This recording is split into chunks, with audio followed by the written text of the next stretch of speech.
Bismillahirrahmanirrahim. Assalamualaikum warahmatullahi wabarakatuh. Alhamdulillah rabbil alamin. Salatu wassalamu ala asyrafil anbiya wal mursalin Sayyidina wa maulana Muhammadin wa ala alihi wa sahbihi ajmain, amma ba'du. Pemirsa yang dirahmati oleh Allah Subhanahu wa taala, alhamdulillah kita bersyukur pada saat ini kita masih berada di bulan suci Ramadan, bulan yang penuh dengan keberkahan dari Allah Subhanahu wa taala. Dalam sebuah hadisnya, baginda Nabi Muhammad sallallahu alaihi wasallam bersabda, "Ja'a Ramadan syahrun mubarakun, faradallahu Allah azza wa jalla fihi siyamahu, tuftahu fihi abwabas sama wa tughlaqu fihi abwabal jahim, wa tughlaqu fihi manadus syayatin lillah, fihi lailatun khairun min alfi syahrin." Rawahu Nasa'i. Dalam sebuah hadis ini Rasulullah menggambarkan bagaimana kemuliaan bulan suci Ramadan. Apa di antaranya? Yang pertama dikatakan syahrun mubarakun, yaitu bulan penuh keberkahan. Maka hari ini kita bisa merasakan bagaimana keberkahan yang ada di bulan suci Ramadan, yang itu mungkin tidak akan kita rasakan di bulan-bulan yang lainnya. Salah satu keberkahannya apa? Yaitu pahala amal ibadah kita dilipat gandakan oleh Allah Subhanahu wa taala. Coba bayangkan, satu kali kita melaksanakan ibadah sunnah, maka itu pahalanya seperti satu pahala kewajiban yang kita jalankan.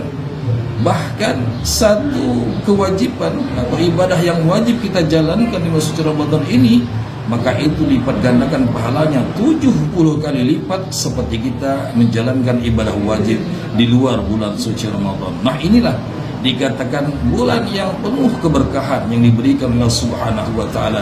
Dan masih banyak lagi berkah-berkah yang lain yang semuanya dibuka, dicucurkan oleh Allah Subhanahu wa taala khusus di bulan yang mulia ini. Oleh sebab itu, mari ini kita raih, jangan sampai kita sia-siakan. Kemudian yang kedua, apa kata Rasulullah SAW? Faradallahu azza wa jalla siyamahu, bahwa khusus di bulan suci Ramadan ini ada kewajiban kita yang paling utama, tidak lain itu adalah menjalankan ibadah puasa. Maka sebab itu ayo kita beruntung mendapatkan bulan suci Ramadan. Bagaimana ulama-ulama terdahulu, orang-orang soleh terdahulu itu begitu rindunya ya, menantikan bulan suci Ramadan sebagaimana untayan doa-doa mereka kepada Allah Subhanahu wa taala. Allahumma barik lana fi Sya'ban wa balighna Ramadan. Bahkan bukan hanya Sya'ban saja. Allahumma barik lana fi Rajab wa Sya'ban wa baligh Ramadan.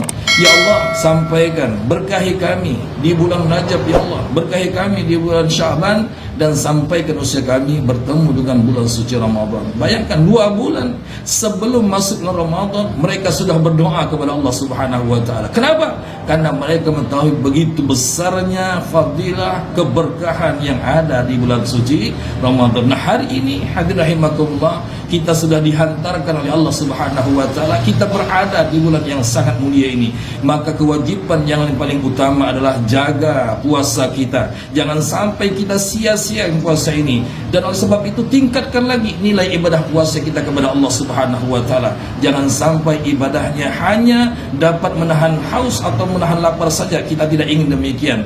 Tapi nilai puasa ini benar-benar adalah yang membawa keberkahan di sisi Allah Subhanahu wa taala. Hadirin rahimakumullah. Kemudian dalam hadis itu apa dikatakan oleh Rasulullah SAW?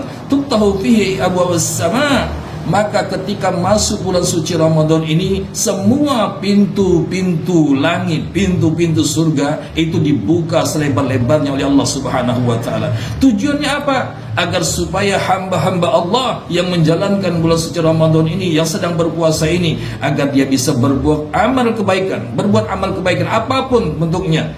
Maka mereka mudah untuk melakukan kebaikan-kebaikan, sehingga itu akan menunjang keberkahan puasa yang mereka jalankan.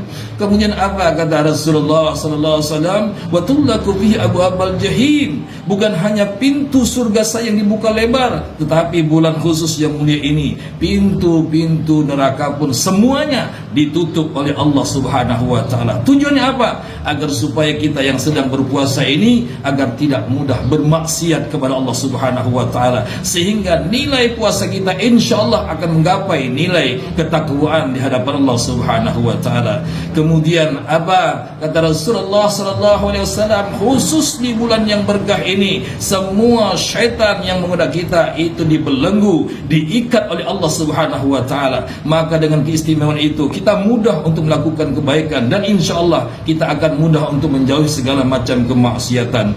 Terakhir hadirin rahimakumullah, apa kata Rasulullah sallallahu alaihi wasallam dalam hadis tersebut, fihi lailatul khairum min alfi syahrin. Dalam bulan puasa itu, dalam Ramadan itu ada salah satu malam itu lebih baik daripada 1000 bulan lamanya. Itulah yang disebut dengan malam Lailatul Qadar. Maka sebab itu selain kita berpuasa dan malam hari kita melaksanakan tarawih, satu niat kita, ayo niatkan, ya Allah ya Rabb, mudah-mudahan di bulan Ramadan ini kita bisa bertemu dengan malam Lailatul Qadar. Insyaallah kalau kita bertemu malam Lailatul Qadar, berarti itulah keberkahan yang luar biasa yang diberikan oleh Allah Subhanahu wa taala. Semoga nilai ibadah kita apapun bentuknya, dari tarawih